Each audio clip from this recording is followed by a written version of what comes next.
팀쿡이 물러납니다. 애플을 15년간 이끌어온 사람이 회장으로 올라가고 하드웨어 수장이 CEO가 돼요. 근데 같은 주말에 호르무즈 해협을 하루 동안 지나간 배는 세 척이었습니다. 평소에는 하루 100척 넘게 다니는 길이에요. AI는 가속하는데 에너지는 막혀 있어요.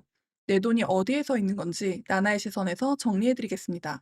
9월 1일부터 존 터너스가 애플 CEO가 됩니다. 팀 쿡은 회장으로 올라가고요. 쉽게 말하면 쿡이 구단주가 되고 터너스가 감독이 되는 거예요. 경기는 터너스가 뛰고 큰 그림은 쿡이 잡는 그런 구조죠.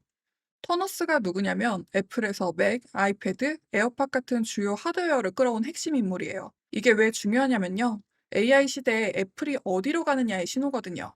소프트웨어, 서비스 쪽으로 갈 수도 있었는데 하드웨어 사람을 앉힌 거예요. AI를 서비스에 붙이는 게 아니라 기기 자체를 재설계하겠다는 방향일 수도 있어요. 아직 확정은 아닌데요. 후속 전략 발표를 봐야 해요. 하지만 반도체 부품, 웨어러블 생태계 전체가 이 신호를 기다리고 있습니다. 애플 들고 있는 분들 다음 주부터 나올 셀사이드 리포트를 꼭 확인하세요. 그리고 여기에 나온 숫자 하나가 여러분 계좌에 직접적인 영향을 줍니다. 오프닝에서 말씀드렸던 세척. 왜 이게 여러분 계좌에 직접 영향을 주냐면요. 지난주에 미 해군이 이란 화물선을 납포했잖아요. 특별편에서도 좀 다뤘었죠. 주말 사이에 상황이 더 심해졌었어요. 전쟁 보험료도 다시 뛰었고 브렌트는 96.85달러로 7% 가까이 올랐습니다. 그럼 협상은?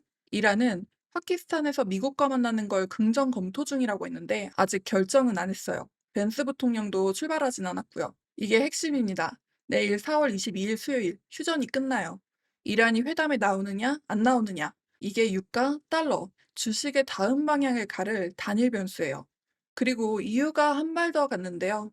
호르무즈 봉쇄를 실행한 책임자까지 제재 대상에 올리기로 했어요. 이건 군사 사건이 아니라 제도화된 제재로 넘어간 거예요. IMF, 세계은행도 주말에 회의를 했는데요. 취약국에 최대 1,500억 달러를 지원하겠다고 했어요. 숫자는 커요. 근데 제가 보기엔 이건 충격 흡수 장치이지 해결책은 아닙니다. 사우디 재무장관이 직접 말했거든요. 호르무즈가 완전히 열리기 전까진 전망 개선이 어렵다고요. 기름값에서 물가로, 물가에서 금리로, 금리에서 성장주 부담으로 이 고리를 계속 말씀드렸잖아요. 여기에 식량, 비료까지 확장되고 있습니다. 미국이 G20에서 식량, 비료 충격을 추가 협의하겠다고 나선 것도 같은 맥락이에요. 그런데 이 혼란 속에서 오히려 더 빠르게 움직이는 돈도 있었습니다. 아마존이 엔트로픽에 최대 250억 달러를 투자하고 엔트로픽은 10년 동안 아마존 클라우드에 1,000억 달러 이상을 쓰기로 했어요. 이건 단순 지분 투자가 아니에요. 내가 너한테 돈 줄게. 대신 네 AI는 우리 클라우드에서만 돌려라는 용량 선점 계약이에요. AI 경쟁의 본질이 뭔지를 보여줘요. 모델을 잘 만드느냐가 아니라 연산 인프라를 먼저 잠그느냐의 싸움이에요. 그리고 구글도 움직였는데요. 마벨이라는 반도체 회사와 AI 칩 두 종을 함께 개발하는 걸 논의 중이라는 보도도 함께 나왔어요. 아직 공식 확인은 안 됐는데 마벨 주가는 5% 올랐습니다. 이게 뭘 말하냐면요.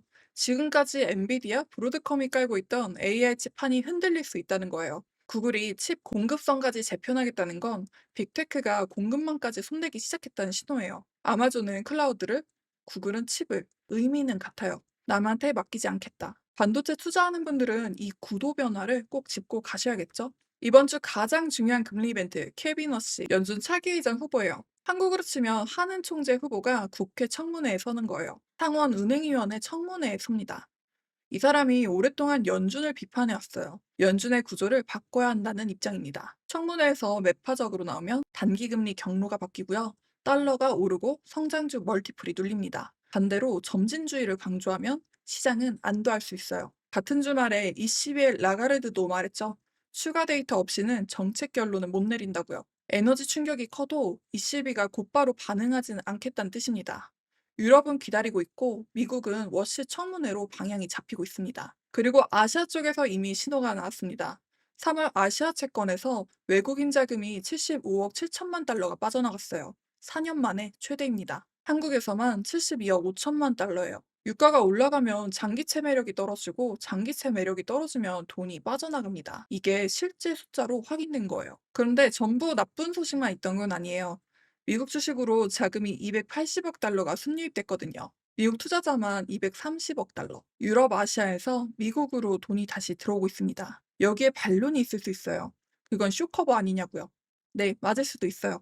하지만 실적 강세와 휴전 기대가 동시에 유입 배경으로 제시됐다는 점은 봐야 합니다. 한미 재무장관도 만났어요. 원화의 과도한 변동성은 바람직하지 않다는 데 합의. 외환시장 협의를 계속하기로 했습니다. 직접 개입 수치는 없지만 달러가 다시 튈 때 방어 시그널로 작동할 수 있는 문구예요. 미국에서는 관세 환급 포털이 가동됐어요. 최대 1660억 달러 규모의 환급 경로가 열렸고요. 5만 6천 개 넘는 수입업자가 등록했습니다. 수입업체 현금 흐름에 직접 영향을 줄 수 있는 뉴스예요. 실제로 우리 투자자들은 지금 현금이 많이 들어올 것 같다고 해가지고 내심 기대하고 있는 반응들도 있었고요. 내일 이란 회담 결과가 나오면 바로 다음 영상에서 다룹니다. 알림 설정 해두시면 놓치지 않습니다. 그럼 이거 하나만 기억하세요. 첫 번째, 이란 회담 참가 여부. 내일 휴전이 끝납니다.